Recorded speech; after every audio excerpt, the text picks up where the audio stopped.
প্রিয় দর্শক, ইনকিলাব মঞ্চের মুখপাত্র শরীফ ওসমান বিন হাদি শহীদ হয়েছেন। সারা দেশে পালিত হচ্ছে রাষ্ট্রীয় শোক। আমরা শোকাহত চ্যানেল আই পরিবারের পক্ষ থেকে গভীর শ্রদ্ধাঞ্জলি জানিয়ে শোক প্রকাশ করে শুরু করছি তারকা কথনের আজকের আয়োজন। আজ তারকা কথনের আয়োজনে আমাদের সাথে অতিথি হয়ে আছেন বাংলাদেশ ক্রিকেট দলের দুজন উজ্জ্বল নক্ষত্র। পরিচয় করাবো দুজন সাবেক খেলোয়াড়, আমাদের প্রিয় মানুষ, এবং আমরা যাদের খেলা আসলে টিভিতে দেখি, সরাসরি গিয়ে দেখেছি। ক্রিকেট তো আমাদের মনের আলাদা একটি জায়গা জুড়ে আছে। পরিচয় করাবো আজকের দুজন অতিথির সাথে। আমাদের সাথে আছেন হাসিবুল হোসেন শান্ত, স্বাগতম আপনাকে। ধন্যবাদ। এবং আছেন সানোয়ার হোসেন, স্বাগতম আপনাকেও। শুরুতেই হাসিবুল হোসেন শান্তকে দিয়ে শুরু করতে চাই। ক্রিকেটের মধ্যে আসলে কিভাবে যুক্ত হওয়া? ছোটবেলা নিশ্চয়ই স্বপ্ন থাকে মানুষের যে বড় হয়ে এই কাজটি আমি করব, বা ডাক্তার হব, ইঞ্জিনিয়ার হব। আপনার কি ছোটবেলা থেকে ইচ্ছে ছিল যে ক্রিকেটার হব? হ্যাঁ, ধন্যবাদ। প্রথমে আমি আসলে হাদিবের রুর মাফ কামনা করি, উনাকে যেতে আল্লাহ বেস্ট নসিব করেন। আসলে চমৎকার একজন লোক ছিলেন। কী বলবো, আসলে খুবই দুঃখজনক একজন মানুষ আমরা হারিয়েছি। আর আপনি যে কোশ্চেন করলেন সেটা আসলে ছোটোকাল থেকে আসলে খেলা, সব ধরনের খেলা খেলতাম। ফুটবল থেকে শুরু করে badminton, handball, volleyball, basketball, table tennis সবই খেলতাম। খেলা আসলে ছোটোবেলা থেকে খেলতে খেলতে আসলে ক্রিকেটে ঢোকা। বেসিক্যালি আমি যদি বলেন, আমি আসলে যে ক্রিকেটে এসেছি ওটা শখের বসে। মানে আমি যে আরেকটা ক্লাবে খেলবো এটাও বুঝতাম না যে অন্য আরেকটা ক্লাবে কীভাবে খেলতে হয়। সেই জায়গায় আমাকে একবার আমি ওল্ড ইউএইচএসে প্রায় 7-8 বছর ক্রিকেট খেলি। তো একদিন আমাকে আশিস মল্লিক নামে একজন ইন্ডিয়ান প্লেয়ার ছিলেন, বাংলাদেশে ক্রিকেট খেলতেন। তো উনি আমাকে জোর করে লাল মাঠে নিয়ে যান। তো ওইখান থেকে আসলে আমার ক্রিকেটের এই কী বলবো যে আমার শুরু, ইচ্ছেটা প্রথম জাগ্রত হয়েছে। মানে তখন আমি আর কি প্রফেশনাল, আমার তো 6 মাস ক্রিকেট হতো, 6 মাস মানে বৃষ্টির সিজনে ওরকম খেলা হতো না, তখন ফুটবল খেলতাম। তো এরপরে যাওয়ার পরে যখন লালমাটিয়া খেলি, ওই বছর খুব ভালো খেলি, তখন মোহাম্মডান আমাকে ডাকে। তো ওইখান থেকে আসলে আমার ক্রিকেটের সব শুরু। আমি এমনও হয়েছে, আমি মানে ফুটবলও খেলেছি, চিটাগাং ফার্স্ট ডিভিশন ফুটবল খেলেছি আমি এখানে। যখন আমি ক্রিকেট খেলছি, ফুটবলও খেলছি। এইভাবে শুরু আর কি।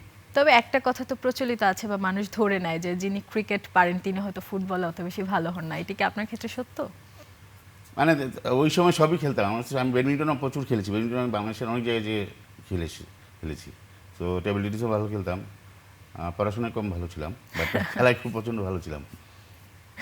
আমরা সানোয়ার হোসেনকেও একটু শুনতে চাই যে ক্রিকেটের সাথে যুক্ত হওয়া কিভাবে।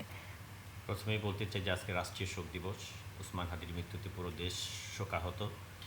আমি আশা করি যে আল্লাহ তাকে বেস্ট নসিব করুক। তা ছিল তার পরিবার, ছোট্ট শিশু এবং ফ্যামিলি, সবাই যাতে এই কষ্টটা কাটিয়ে উঠতে পারে। ইনশাআল্লাহ আমরা দোয়া করি সবাই থাকেন। আর যেটা ক্রিকেটের কথা বললেন, ক্রিকেট একটা সময় ছোটোবেলা সবাই আসলে খেলাধুলা করে শখের বসি। ক্রিকেট খেলি, ফুটবল খেলি, সবই খেলি। একটা সময় ক্রিকেটের থেকে ফুটবল হয়তো বেশি আমার কাছে পছন্দের খেলা ছিল। ক্রিকেট, ফুটবল, আমি ময়মনসিংহের ছেলে, ময়মনসিংহ থেকে যে বড় হয়েছি, ওইখানে খেলার সময় ফুটবল লিগও খেলতাম। তারপর একটা সময় ক্রিকেট যখন খেলা শুরু করলাম, একটা সময় মনে হলো প্রসপেক্ট যে হয়তো বা ক্রিকেটে ভালো করার সুযোগ আছে। ময়মনসিংহ লিগ খেলা শুরু করলাম। তারপরে সবাই বললো ফুটবলটা ছেড়ে দেওয়ার জন্য, কারণ ফুটবল খেললে ইনজুরির একটা পসিবিলিটি থাকে। তারপর ফুটবল ছেড়ে ক্রিকেটটা শুরু করলাম। যদিও আমি ন্যাশনাল টিমে ক্রিকেট খেলেছি, বাংলাদেশের for test, one day, world cup সবই খেলেছি। শান্ত আমরা একসাথে আইসিসি ট্রফি খেলেছি, সবাই খেলেছি। তারপরেও ফুটবলটা হলো আমার সবচেয়ে পছন্দের একটা গেম ওভারঅল। যদিও আমি ন্যাশনাল প্লেয়ার, তারপরেও ফুটবলটা এত পছন্দের, এত এক্সাইটেড খেলা, এটা সবসময় পছন্দ করি আমরা। এবং আপনি ময়মনসিংহের কথাটা উঠিয়ে আনলেন। বাংলাদেশের ক্রিকেটের যে উত্তরণ, সেটা কিন্তু ঢাকার আগে ময়মনসিংহ থেকে আসলে সূচনা হয়েছে। তখন থেকে আপনার মনে এরকম একটা স্বপ্ন ছিল কিনা, বা এই যে প্যাশন ছিল, আপনি বললেন প্যাশন থেকে প্রফেশনে কিভাবে আসলো? শুরুতে আমরা সব এলাকাতে টেনিস বলে ক্রিকেট হতো। টেনিস বলে মানে এলাকা ভিত্তিক বিভিন্ন খেলা হতো। খুব জনপ্রিয় একটা টুর্নামেন্ট ছিল ওইখানে, ডলফিন ক্রিকেট টুর্নামেন্ট বলতো ময়মনসিংহে। ওইখানে আবহানী ময়দান, ওইখানে পার্টিসিপেট করতো আবহানী ময়দান মতো টিম। ওইখানে আমি এক দলের ক্যাপ্টেন ছিলাম, আমি মহড়া টিমের ক্যাপ্টেন ছিলাম ওইখানে man of the match, man of the series হয়েছিলাম ওই টেনিস বলে টুর্নামেন্টে। তারপর থেকে মনে হয়েছিল সবাই যে ক্রিকেট হয়তো ভালো খেলবো।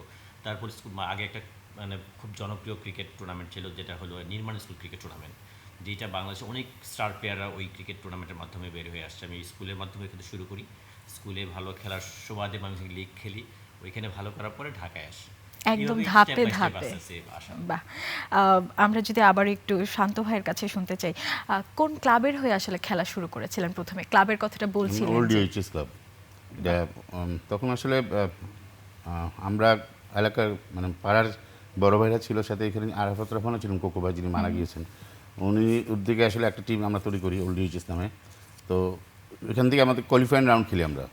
প্রথম বছর যখন কোয়ালিফাইং রাউন্ড খেলি সব কিন্তু আমরা নিজেরা, মানে যারা আমরা এলাকায় থাকতাম ওল্ড এইচএসে তারাই খেলতাম। তো ওইখান থেকে কোয়ালিফাই করার পরে আমরা প্রথমবারই কোয়ালিফাই করি সেকেন্ড ডিভিশনে। তো আমি সেকেন্ড ডিভিশনে ওল্ড এইচএসে 5 বছর খেলেছি টানা। আমি তারপরে যে এই টিম ছেড়ে আমি অন্য টিমে যাবো ওইটা কখনোই চিন্তা করতাম না। ওই তখনই আমাকে ওই ইন্ডিয়ান প্লেয়ার তখন অন্য টিমে নিয়ে যে এইভাবে আসলে আমার শুরু ক্রিকেটের। ওল্ড এইচএসটাই আসলে আমার স্টার্টিং ক্রিকেটে।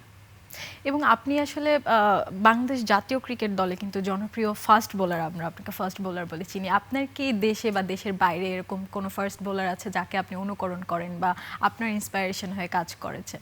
আসলে সবার বোলিং ভালো লাগতো, ওয়াসিম আকরাম, অ্যামব্রোস, উটনি অ্যামব্রোস ছিলেন, ওয়াকার ইউনুস ছিলেন, বা অ্যামব্রোসের বোলিংটা একটু বেশি দেখতাম, বাট ফলো করার মতন আসলে ওরকমভাবে ফলো করতাম না। বাট আমি বিকজ আমি ছিলাম কি বেসিক্যালি আসলে এত মানে প্যাশন ছিল না যে আমি মানে একদম প্রফেশনালভাবে ক্রিকেট খেলবো। আমি পুরোটা শখের উপর খেলতাম। তো নিজের যেভাবে বোলিং করতাম আমি নিজেরটাই ফলো করতাম বেশি। বাট ভালো লাগতো ওয়াসিম আকরামের বোলিং, অ্যামব্রোসের বোলিং, ওয়াকার ইউনুসের বোলিং, মেগরা, চমৎকার লাগতো ওনাদের বোলিং, অ্যালেন ডোনাল্ড। বাহ, আমরা আবার একটু সানোয়ার হোসেনের কাছে শুনি। জাতীয় দলের যেদিন প্রথম খেললেন, যেই ছোটবেলা থেকে যেহেতু ক্রিকেটের প্রতি একটা ভালোবাসা ছিল, এক্সাইটমেন্টও থাকে যে আজকে জাতীয় দলে প্রথম খেলবো, সেদিনটা আসলে কেমন ছিল এবং জাতীয় দলের সবচেয়ে স্মরণীয় খেলা আপনার জন্য কোনটি হয়ে থাকবে? আমি বলবো যেটা বললেন যে আমার ডেবিউ ম্যাচ সবার জন্যই স্মরণীয় থাকে, যেটা আমি বাংলাদেশের পরে যেই ম্যাচটা খেলেছিলাম, যেই ম্যাচটা আমার খেলার কথা ছিল না। বাংলাদেশের আমরা আইসিসি ট্রফি যাব, শান্ত ছিল আমাদের, আমরা একই টিমে ছিলাম। বাংলাদেশের ক্রিকেট যেটা শুরু, বাংলাদেশ 97 আইসিসি ট্রফি, ওইটা দিয়ে বাংলাদেশ কিন্তু ওইটা চ্যাম্পিয়ন হওয়ার পরে কিন্তু আমরা ইন্টারন্যাশনাল ক্রিকেটে যাত্রা শুরু করি। ওইটা বাংলাদেশ ক্রিকেটের সুযোগ পাই আমরা, হ্যাঁ টার্নিং পয়েন্ট, ওয়ার্ল্ড কাপ খেলার কোয়ালিফাইং করি আমরা। কিন্তু যেই জিনিসটা সবচেয়ে স্মরণীয় এই কারণে, ওই ম্যাচটায় আমরা এর ম্যাচটা যেদিন ছিল শ্রীলঙ্কার সাথে খেলা ছিল, শ্রীলঙ্কা এই টিমের সাথে খেলা ছিল সার্ক ক্রিকেট। ওই টুর্নামেন্টের আগের দিন আমরা বিকেএসপিতে প্র্যাকটিস করার সময় আমাদের একটা অ্যাক্সিডেন্ট হয়েছিল, যেখানে আমিনুল ইসলাম বুলবুল, বর্তমান বোর্ড প্রেসিডেন্ট, উনি ইনজুর্ড হয়েছিলেন, মোহাম্মদ রফিক ইনজুর্ড হয়েছিলেন, যেই কারণে পরের ম্যাচটা তারা খেলতে পারেনি। সেই সুবাদে আমার ফার্স্ট ইলেভেনে খেলার সুযোগ ছিল না। বুলুল ভাই খেলা স্বাভাবিক, বুলুল ভাইয়ের জায়গাটাই খেলা বুলুল ভাই খেলবে।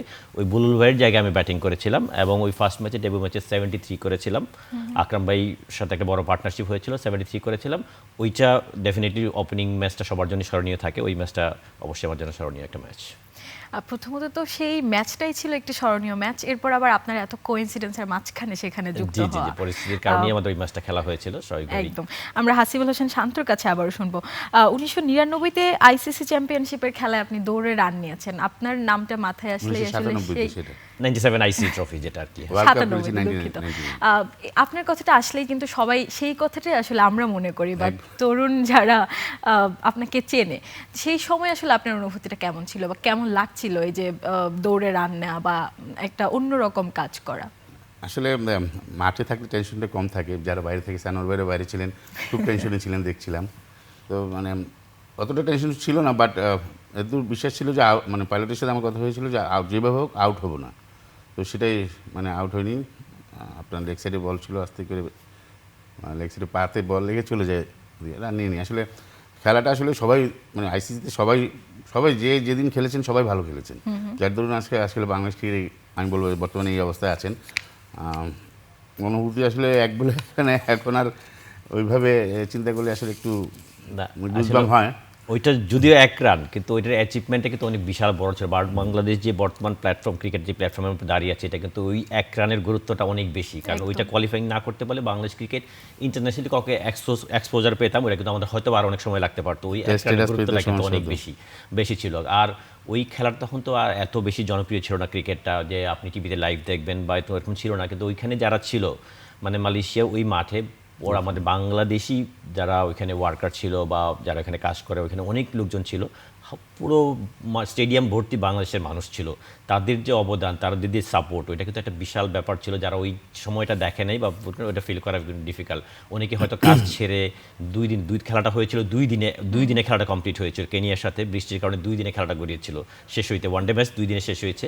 ওই যে অ্যাটমসফিয়ারটা, অনেক মানুষের যে ভালোবাসা, তখন এটা আসলে ডিফারেন্ট একটা ফিল। হ্যাঁ, এমন গল্প আমরাও আসলে অনেক এক রান শুনেছি নেওয়ার যে পরে যে আমি গ্যালারি দিয়ে যখন দেখলাম অনেকে দেখলাম ফিট হয়ে মানে সেন্সলেসের মতো সেন্সলেসের মতো হয়ে পড়ে আছে।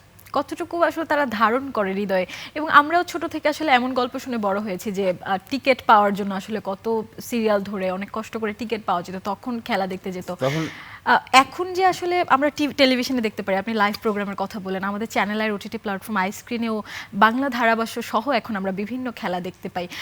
এই যে প্রযুক্তির পরিবর্তন বা আপনারা মাঠে খেলছেন সেটিকে দর্শকের সামনে এভাবে নিয়ে আসা, এটিকে কিভাবে দেখেন? অবশ্যই, কিন্তু প্রচারই প্রচার। আমরা জানি যে আমরা কিন্তু এখন সবাই হয়তো অনেক প্রচার হয়, তারপরে কিন্তু সবাই কিন্তু হাইলাইটেড ন্যাশনাল টিমের খেলাগুলি বেশি প্রচার করতে পছন্দ করে। চ্যানেলের জন্য এটা আমি বলবো যে ওটিটি প্ল্যাটফর্ম চ্যানেল আইস্ক্রিনের মাধ্যমে যে আন্ডার-19 যেটা আমাদের এশিয়া কাপ চলছে, এই খেলাগুলি দেখিয়েছে। ডেফিনেটলি একটা বিশাল বাংলাদেশের জন্য একটা প্লাস পয়েন্ট যে সবাই এই খেলাগুলি দেখতে পারছে চ্যানেলের মাধ্যমে। ডেফিনেটলি এটা চ্যানেল আইকে ধন্যবাদ দিতে হবে যে এই লেভেলের খেলাগুলি বাংলাদেশ যখন ফার্স্ট এশিয়া কাপ, বাংলাদেশ হয়তো আমরা কালকে হেরে গিয়েছি, আমরা সেমিফাইনাল হেরে গিয়েছি আমরা, কিন্তু বাংলাদেশ কিন্তু লাস্ট দুইবার এশিয়া কাপ চ্যাম্পিয়ন হয়েছে। ফার্স্ট এশিয়া কাপ চ্যাম্পিয়ন হয়েছে আন্ডার-19, ওইটার ম্যানেজারও ছিলাম আমি। ডেফিনেটলি এটা হয়তো বাংলাদেশ এই লেভেলে প্রচারটা অনেক বেশি দরকার। এই লেভেলে যখন মানুষের, আমরা যখন ফার্স্ট টাইম যখন এশিয়া কাপ চ্যাম্পিয়ন হই, খুব বেশি প্রচার একেবারেই ছিল না। এই প্রচারগুলি কিন্তু প্লেয়ারদের ইন্সপায়ার করে, প্লাস মানুষও জানতে পারে যে এই প্লেয়ারগুলি ভালো খেলছে, প্লেয়ারদের জন্য একটা বিশাল ইন্সপায়ারিং, এবং দেশের মানুষ ক্রিকেটটা দেখতে আগে তো পারে। সানাম ভাই আপনার খেলা মানে মোহামেডান আবানি ছাড়া দর্শক ওইভাবে হতো না, বাট মোহামেডান আবানি খেলা হলে সকাল 6টা থেকে আপনার লাইন, মানে খেলা দেখার জন্য দর্শকের বিশাল লাইন থাকতো। তো আমরা যখন মানে আসতাম, আমরা দেখতাম যে মানুষ কীভাবে লাইন ধরে আছে। আর যখন মাঠের ভিতরে যেতাম, পুরো গ্যালারি, ঢাকা স্টেডিয়ামে খেলা হতো, ফুল প্যাক থাকতো, মানে অন্য লেভেলের ছিল। শান্ত যেই কথাটা বলছে এটা কিন্তু domestic cricket, not only international কথা বলছে না। আমি শান্ত একই তখন আমাদের মানে দর্শকই বেশি ছিল। মানে তখন কিন্তু এই আমিনুল ইসলাম বুলবুল, আকরাম খান, আতার আলী, এরা কিন্তু স্টার হয়েছে, মিলহানুল নাবদিন স্টার হয়েছে কিন্তু ডোমেস্টিক ক্রিকেট দিয়ে। ডোমেস্টিক ক্রিকেটটা তখন বিশাল জনপ্রিয় ছিল। আবাহনী মডার্ন খেলা হলো ফুল প্যাক দর্শক থাকতো। মানে এই জনপ্রিয়তা ডে বাই ডে ডেফিনেটলি সময় ইন্টারন্যাশনাল ক্রিকেটের ফ্লেভার সাথে চেঞ্জ হয়েছে। অনেক খেলা হয়, বাংলাদেশের অনেক খেলা হয়, ইন্টারন্যাশনাল খেলা হয়, সবাই টিভিতে অনেক খেলা দেখতে পারে। তখন কিন্তু বাংলাদেশের এই আমিনুল ইসলাম বুলবুল বা আকরাম খান এদের খেলা দেখার জন্য কিন্তু মাঠে যেতে হতো। তখন প্লাস ছিল অনেক বড় বড় স্টার, ওয়াসিম আকরামের মতো স্টার, জয়সূর্যের মতো স্টার, রানাতঙ্গের মতো স্টার ক্রিকেটাররা ডোমেস্টিক ক্রিকেটে খেলতে আসতো। এটা একটা জনপ্রিয় ছিল তখন ডোমেস্টিক ক্রিকেটটা। আর্জেন্টিনা ব্রাজিলে যেমন খেলা হয়, ফ্ল্যাগ টাঙানো হতো, তো মোহামেডান আবাহনী খেলা হলে এরকম দুদিন আগ থেকে পুরো পাড়ায় পাড়ায় ফ্ল্যাগ টাঙানো হতো। এমন হতো যে পাড়ায় পাড়ায় মারামারি লেগে যেত খেলা নিয়ে। ওই ক্রেজটা ডিফারেন্ট একটা ক্রেজ ছিল তখন আসলে। আস্তে আস্তে যত বেশি অপশন বেড়ে যাচ্ছে, তত ভক্তকুলরা আসলে বিভিন্ন শ্রেণীতে ভাগ ডিফারেন্ট ওয়েতে হয়ে চলে যাচ্ছে। যাচ্ছে স্বাভাবিকভাবেই। আমরা একটু হাসিবুল হাসান শান্তর কাছে আবার শুনবো, হোম ক্রিকেটের প্রতি মানুষের আকর্ষণটা কমে গেল কেন? বাংলাদেশে প্রচুর খেলা হয়, টিভি, তারপরে আপনাদের টিভিতে লাইভ খেলা দেখতে পাচ্ছে। আসলে মানুষের এখন কর্মক্ষেত্রে অনেক ব্যস্ততা থাকে, তো মানুষ এখন আসলে এত লম্বা সময় খেলা ওইভাবে আসলে ফলো করে না আমার, যেমন হয় বাংলাদেশ টিম ছাড়া।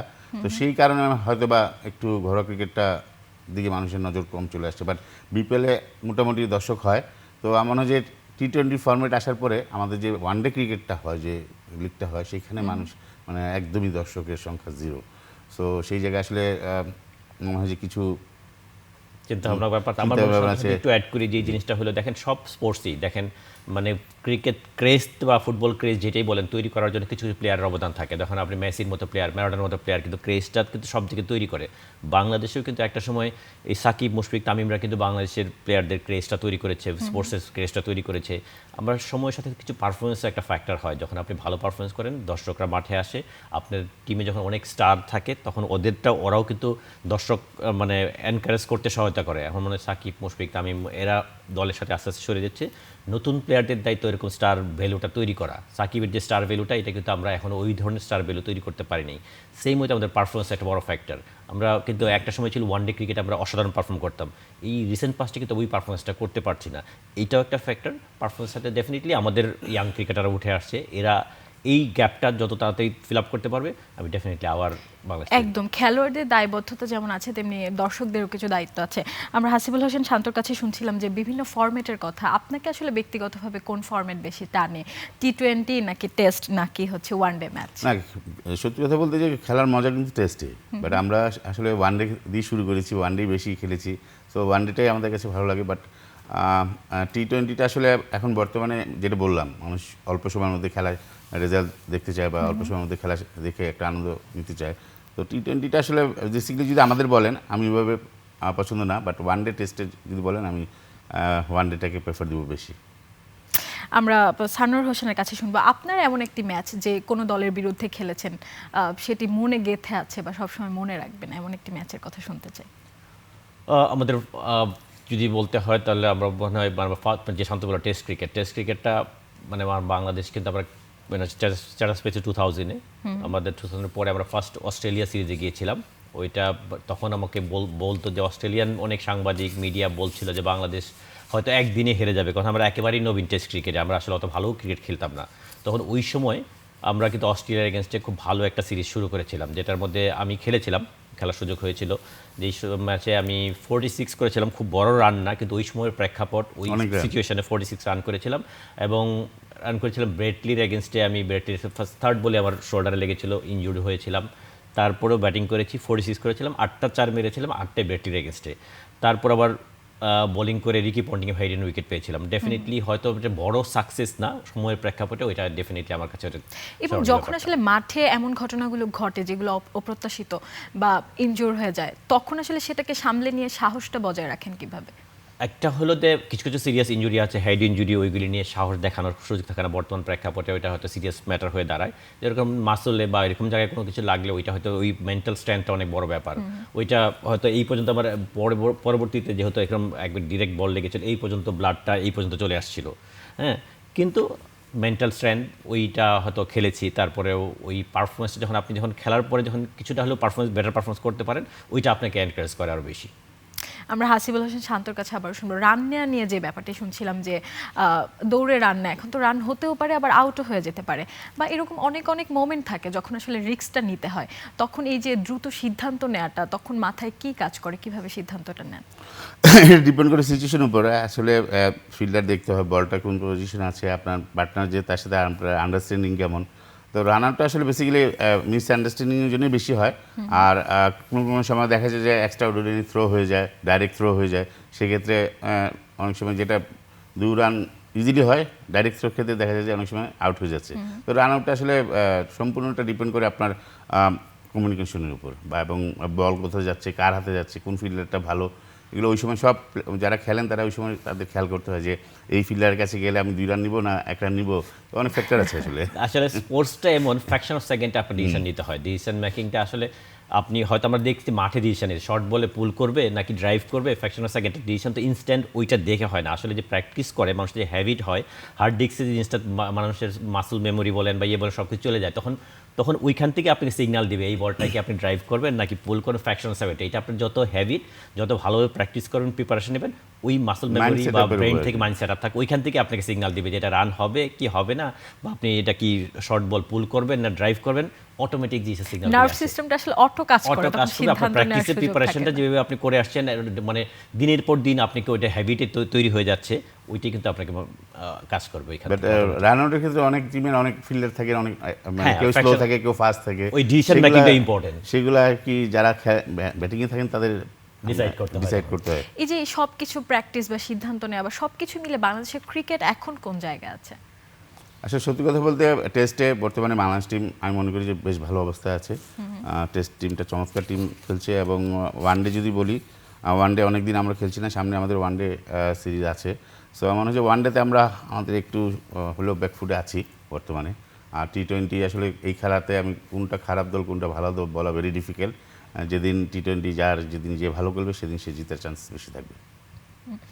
আমরা একটু সানোয়ার হোসেনের কাছেও শুনবো। আন্ডার-19 ক্রিকেট নিয়ে কথা বলছিলাম, তখন এখানে আমরা দেখি যে অনেক ক্রিকেটার ভালো করে, তারপর তারা আসলে জাতীয় দলে কেন অন্তর্ভুক্ত হতে পারছে না? জাতীয় দলে অন্তর্ভুক্ত হচ্ছে, দেখেন যেই টিমটা বাংলাদেশ আন্ডার-19 ওয়ার্ল্ড কাপ জিতেছিল, এখন কিন্তু মোস্ট অফ দ্য প্লেয়ার কিন্তু মেইন টিম, মেজর টিমে কিন্তু আমাদের তানজিদ তামিম বলেন, তারপর সাকিব বলেন, তৌহিদ হৃদয় বলেন, শরীফুল বলেন, শামীম পাটোয়ারি বলেন, এরা সবাই কিন্তু আন্ডার-19 থেকে সবাই কিন্তু আন্ডার-19 থেকে এসেছে। আমাদের যে জিনিসটা হয়, আমাদের যে পারফরমেন্সটা ক্যারি করা দরকার আন্ডার-19 থেকে যারা চ্যাম্পিয়ন হয়ে এসছে, ওরা যে ডমিনেট করাটা, আপনি যদি ধরেন ইন্ডিয়ান টিমের জাসওয়ালরা যেভাবে ডমিনেট করছে, আমাদের প্লেয়াররা ওইভাবে ডমিনেট করতে পারছে। ডেফিনেটলি ভালো খেলছে, হয়তো আরেকটু বেটার খেলা দরকার। এইটার প্রসেসটার মধ্যে আমাদের ডোমেস্টিক স্ট্রাকচারটা, আমরা বেশ কিছু জিনিস নিয়ে আমরা কিন্তু আমাদের ডোমেস্টিক ক্রিকেট সাফার করছে। আমাদের বাংলাদেশ ক্রিকেট বোর্ডের চেঞ্জ একটা আসছে, আমরা সবাই জানি। চেঞ্জ হওয়ার পর থেকে যে পলিটিক্যাল ইস্যু বলেন বা আমাদের যেই ওয়েতে ক্রিকেট আগা দরকার, আমাদের ডোমেস্টিক ক্রিকেট ঠিকমতো চলছে না, লিগ প্রপারলি হচ্ছে না, এই জায়গায় আমি সবাইকে রিকোয়েস্ট করবো, যত কিছু বলে রাজনীতি একটা ডিফারেন্ট সেক্টর, স্পোর্টসটাকে যদি আমরা রাজনীতির বাইরে রাখতে পারি, সবাই যদি সহযোগিতা করি ক্রিকেটটাকে এগিয়ে নিয়ে যাওয়ার জন্য, এই জায়গায় ব্যক্তি স্বার্থ, ক্ষুদ্র স্বার্থ ত্যাগ করে দেশের স্বার্থে, ক্রিকেটের স্বার্থে সবাইকে একটু সাপোর্ট করতে হবে। কিছু কিছু স্যাক্রিফাইস করে হলেও আমাদের ক্রিকেটটাকে প্রপারলি এগিয়ে নেওয়ার জন্য সবার সহযোগিতা দরকার আমাদের। একদম, কারণ আমাদের দেশের আসলে শিল্প, খেলাধুলা, সংস্কৃতি সবকিছু মিলেই তো আমাদের দেশ। আমরা ক্রিকেট থেকে একটু বাইরে যে একটু কথা বলতে চাই, তবে খেলাধুলার বাইরে কিছু নয়। সম্প্রতি দুবাইতে অনুষ্ঠিত হয়েছে কিন্তু এশিয়ান প্যারা অলিম্পিক ইয়থ গেমস, সেই সম্পর্কে একটু আপনার কাছে শুনতে চাই। এই সেক্টরটা হয়তো আমরা একটু কম জানি, মানুষ স্বাভাবিক যে আমাদের ফিজিক্যালি চ্যালেঞ্জ ছেলেমেয়েরা, যে আমাদের ছেলেমেয়েরা অনেক স্ট্রাগলিং লাইফ লিড করে, এর মাঝখানে স্পোর্টসের সাথে ইনভলভ, প্যারা অলিম্পিক কমিটি, ওই কমিটির জয়েন্ট সেক্রেটারি আমি। আমরা প্রায় 55 মেম্বার্সের একটা টিম আমরা দুবাই গিয়েছিলাম ইয়থ গেমস। ওইখানে বাংলাদেশের হিস্ট্রিতে আমরা কিন্তু অলিম্পিকে কখনো এরকম গোল্ড মেডেল বা পদক পাওয়ার সৌভাগ্য আমাদের হয়নি। আমার কিন্তু প্যারা youth games first time youth গেমসে, আমরা কিন্তু এশিয়ান ইয়থ গেমসে যেটা হয়েছে, ওইখানে কিন্তু বাংলাদেশ 3টা গোল্ড পেয়েছে। চৈতি রানী নামে একটা মেয়ে 2টা গোল্ড পেয়েছে। তারপরে তৌহিদ নামে আরেকটা ছেলে, যার একটা পা নেই, সুইমিং এসে একটা গোল্ড পেয়েছে, একটা ব্রোঞ্জ পেয়েছে। প্লাস হলে আমাদের হুইল চেয়ার বাস্কেটবল টিম ওইখানে একটা ব্রোঞ্জ পদক পেয়েছে। এটা একটা ডেফিনেটলি বিশাল সাকসেস, বাংলাদেশ গভর্নমেন্টের একটা বড় অবদান এখানে। বাংলাদেশ মানে আমরা যে টিমটা, এই স্পোর্টসটা চালানোর ক্ষেত্রে অনেক এক্সপেন্সিভ, প্রায় হিউজ ইনভলভমেন্ট, গভর্নমেন্টের একটা বড় সাপোর্ট ছিল। সেই সাথে বিমান বাংলাদেশ এয়ারলাইন্স টিকেটের একটা বড় ছাড় দিয়েছে, টিকেটের মাধ্যমে আমরা দুবাই যেতে পেরেছি সব কিছু সহযোগিতার মাধ্যমে।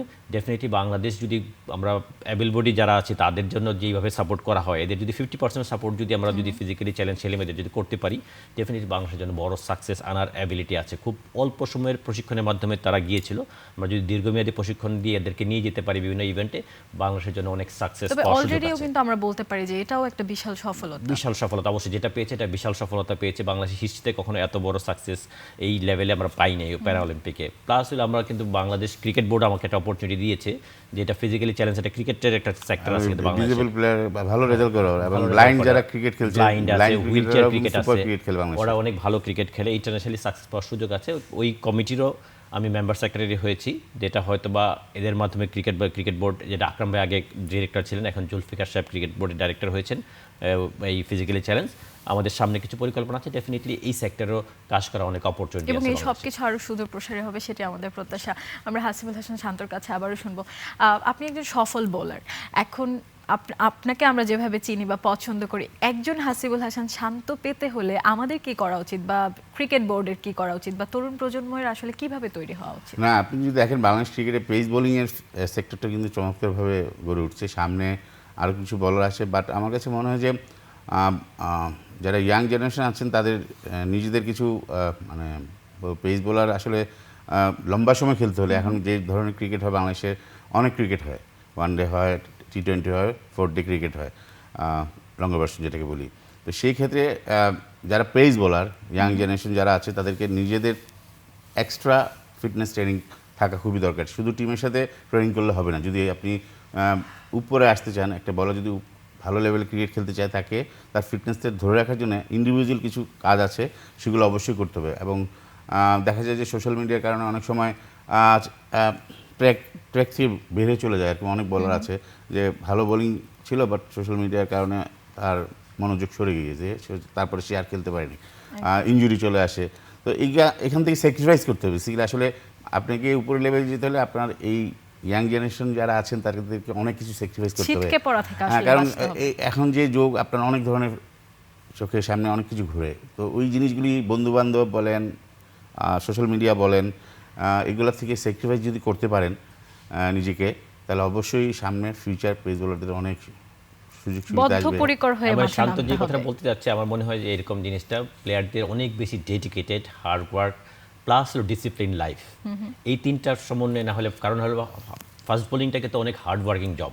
একটা ব্যাটসম্যান, একটা স্পিনার যেই পরিমাণ হার্ড ওয়ার্ক করতে হয়, তার চেয়ে অনেক বেশি হার্ড ওয়ার্ক করতে হয় একটা ফাস্ট বোলারদের। ওই জবটা অনেক কঠিন। টিমে শুধু টিম প্র্যাকটিস করলেই হবে না, নিজস্ব কিছু extra ordinary determination, hard work, discipline life সব কিছু থাকতে হবে। এটার এক্সাম্পল হতে পারে আমাদের তাসকিন কিন্তু শুরুতে অসাধারণ পারফর্ম করছিল, মাঝখানে কিন্তু একটু আউট অফ ট্র্যাকে চলে গিয়েছিল। তখন যে রিয়েলাইজ করেছে আমাকে কি করতে হবে, ও এক্সট্রা অর্ডিনারি হার্ড ওয়ার্ক করেছে, ডিসিপ্লিন লাইফ মেনটেন করেছে, ও কিন্তু আবার স্ট্রংলি। আমি যেটা আপনার শোয়েব আখতারকে দেখেছি যে আপনার ম্যাচ যেদিন যদি সকালে ডে ম্যাচ হয় সে ভোরবেলা এসে আগে আপনার প্রায় 40 থেকে 50 মিনিট রানিং করতো ফুল, তারপরে যে রেস্ট নিত, তারপর ম্যাচ খেলতো, এটা তার রুটিন ছিল।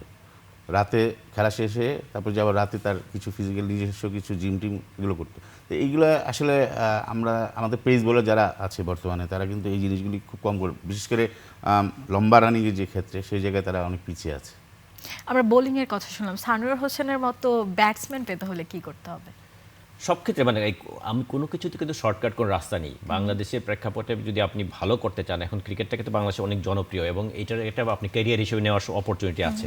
স্বাভাবিকভাবেই আমাদের শুরু করতে হবে এইজ লেভেল থেকেই। আমরা হয়তো ইন্টারন্যাশনালে এসে আমরা অনেক কিছু শুনতে পাই যে ওই ব্যাটসম্যানের এইটা টেকনিক্যালি এই জায়গায় ফল্ট আছে, বা এই জায়গায় বা এই কারণে লেগ সাইডে বেশি খেলে বা অফ সাইডে খেলতে পারে, এই ধরনের কথা শুনতে পারি। আমাদের যেই জায়গাটা শুরু করতে হবে আমাদের age level under 13, under 15, under 17 যেইখানে প্লেয়ার তৈরি হয়, ওইখানে কিন্তু বেসিকগুলি তৈরি হয় একটা প্লেয়ারের। ওই জায়গাগুলি বা উইকেট যেই কন্ডিশনে খেলা হয়, উইকেটের বড় ফ্যাক্টর, সব জায়গাতে আমরা যদি আমাদের এই প্লেয়ারগুলি টপ লেভেলের প্লেয়ার তৈরি করার জন্য মানে আপনার টেকনিক্যালি, মেন্টালি, ফিজিক্যালি সব দিক দিয়ে প্লেয়ার তৈরি করতে হবে, মানে আমি স্ট্রং যদি হতে এখানে আরো হবে। একটু যুক্ত করতে চাই, আমাদের ব্যাটসম্যানেরা কিন্তু ধারাবাহিকভাবে ভালো খেলতে পারছে না, একদম যে সব সময় লিনিয়ার ভাবে চলছে অমন না, একদিন হয়তো ভালো করছে একদিন খারাপ করছে।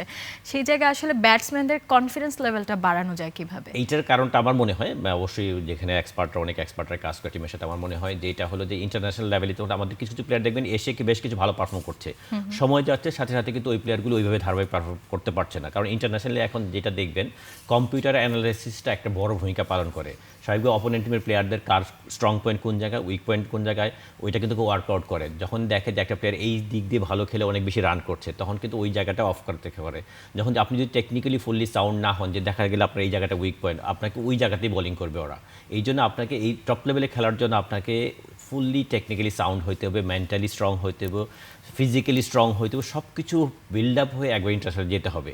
তাহলে হয়তো আপনাকে ধারাবাহিকভাবে সাকসেস পেতে হলে আপনাকে এই সব কিছু ওয়ার্কআউট করতে হবে। এটা পেতে হলে সানার ভাই আমার কাছে মনে হয় যে আপনার যেটা বললেন এজ গ্রুপের যে কারা কোচ আছেন এই কোচিংটা ইম্পর্টেন্ট। তাদের এই বাচ্চাদেরকে মাইন্ড সেট আপগুলি ওখান থেকে তৈরি করে নিয়ে আসতে হবে। তো দেখা যায় কি আমরা এ টিমে এসে আন্ডার 19-এও কিছুটা হলে হচ্ছে, but under 19 national A team বা ন্যাশনাল টিমে এসে আমরা তখন এগুলো শিখছি। তো আমরা যদি ওই রোড লেভেল থেকে এই জিনিসগুলি মাইন্ড সেট আপে নিয়ে তৈরি করে আসতে পারি, এখন যে জিনিসগুলো হচ্ছে সেগুলো কম হবে।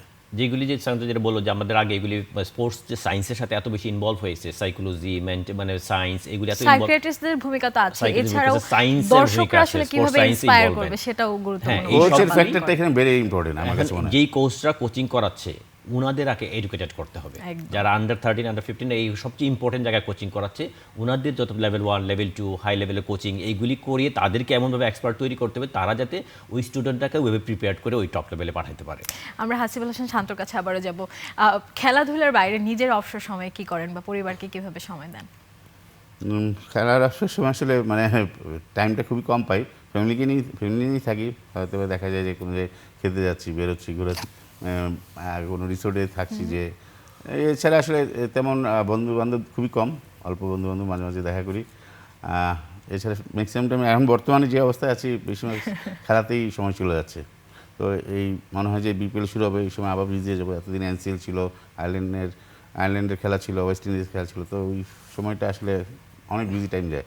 সামনে আর খেলা ন্যাশনাল টিম মাত্র এসেছে, তো দেখলাম যে ন্যাশনাল টিমে অনেক প্রচুর খেলা, তো সময় দেওয়াটা আসলে একটু টাফ হয়। অবসরেও খেলাধুলা নিয়ে তাহলে থাকা হয় একদম। আমরা সানোয়ার হোসেনের কাছে শুনবো, একটু সংক্ষেপে শুনবো যে আপনি বিভিন্ন জায়গায় খেলেছেন, বিশ্বের বিভিন্ন দেশে। কোন দেশের খেলা বা কোন একটি স্মরণীয় ম্যাচ যেটা আপনার সারা জীবন মনে থাকবে? ডেফিনেটলি বাংলাদেশের 97 আইসিসি ট্রফি, যদিও এটা ইন্টারন্যাশনাল ম্যাচ না, তারপর এটা মনে থাকবে বাংলাদেশ। কারণ দেশের বাইরে কোন দেশটি স্মরণীয় হয়? দেশের বাইরে আমি যদি বলি যে আমাদের নিউজিল্যান্ড যে দেশটা খুবই সুন্দর, এবং ওইটাতে আমাদের ফার্স্ট ক্লাস টুর্নামেন্ট শুরু করেছিলাম, এবং টেস্ট আমার টেস্ট ডেবু আমার নিউজিল্যান্ডে, এমন একটা অসাধারণ একটা দেশ, ক্রিকেটিং কান্ট্রি এবং খুব শান্তিপ্রিয় একটা দেশ, ওইটা সবসময় মনে থাকবে ওই দেশটা অবশ্যই। অনেক ধন্যবাদ আপনাদের দুজনকে আজকে সময় দেওয়ার জন্য। আপনারা যখন খেলার মধ্যে ছিলেন তখন আমাদেরকে অনুপ্রাণিত করেছেন, এখন আমাদেরকে উপদেশ দিয়ে পাশে থেকে সবসময় আমাদের ক্রিকেট টিমকে আরও এগিয়ে নিয়ে যাবেন সেই প্রত্যাশা রাখছি। প্রিয় দর্শক, আপনারাও ক্রিকেট ভালোবাসেন, সবসময় ক্রিকেটের সাথে থাকবেন সেই প্রত্যাশা রাখছি। আর রাষ্ট্রীয় শোকের আজকের এই দিনে আমরা ওসমান হাদির প্রতি আবারও শ্রদ্ধা জ্ঞাপন করে ফ্রেশ প্রিমিয়ামটি তারকা কথনের আয়োজন থেকে বিদায় নিচ্ছি।